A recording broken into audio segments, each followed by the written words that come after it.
তীব্র শীতের কুয়াশামাখা অপূর্ব ভোরে পুষ্প আচ্ছাদিত রামধনুর সাম্রাজ্যে শিশিরে ভেজা শীতল নরম ঘাসের স্পর্শ পেতে পেতে সূর্য উদয় দেখার সৌভাগ্য স্বর্গলাভ না বলাটা নিছকই আমার বর্ণনার ব্যর্থতা। সবার চোখের আড়ালে লুকিয়ে থাকা নদিয়া তথা বাংলার এই অপূর্ব ভূস্বর্গকে নিজের চোখে অনুভবের আকাঙ্ক্ষায় এই কনকনে পৌষের ঠান্ডায় বেরিয়ে পড়লাম চাপড়ার উদ্দেশ্যে।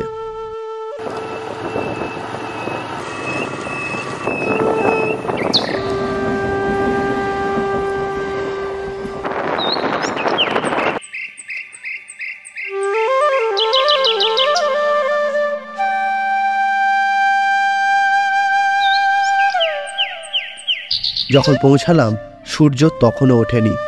শীতের সকাল যে এতটা মনোমুগ্ধকর হতে পারে এর আগে কোনো দিন কল্পনা করিনি। আকাশ তার রক্তিম মায়াবিনী মহামায়া রঙে নিজেকে প্রস্ফুটিত করেছে প্রকৃতির কাছে। রূপ রং সুগন্ধের প্রতিযোগিতা যেন এখানকার সাম্রাজ্যের চির বৈশিষ্ট্যের মুকুট। প্রত্যেকটি বৃক্ষ তার সর্বশ্রেষ্ঠ প্রচেষ্টায় অপূর্ব সৃষ্টি প্রস্ফুটিত করেছে প্রকৃতির কোলে। এই অসাধারণ দৃশ্য অনুভবকালে আমার বর্ণনা কেবলমাত্র বাক্যব্যয়, তাই এই ভিডিওর পরবর্তী অংশটুকু শুধুমাত্র অনুভূতির প্রচেষ্টায়।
ফেরার পথে নোকারি ফুলের মার্কেটে কিছুটা সময় কাটালাম।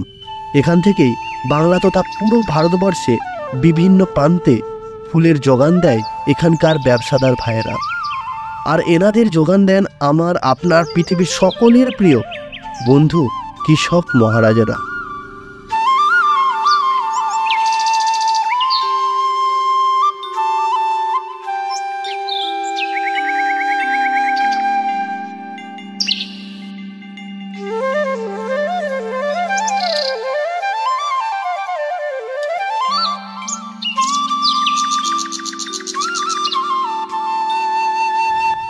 বাংলার এই ভূস্বর্গ হয়তো আপনার অপেক্ষায় আছে।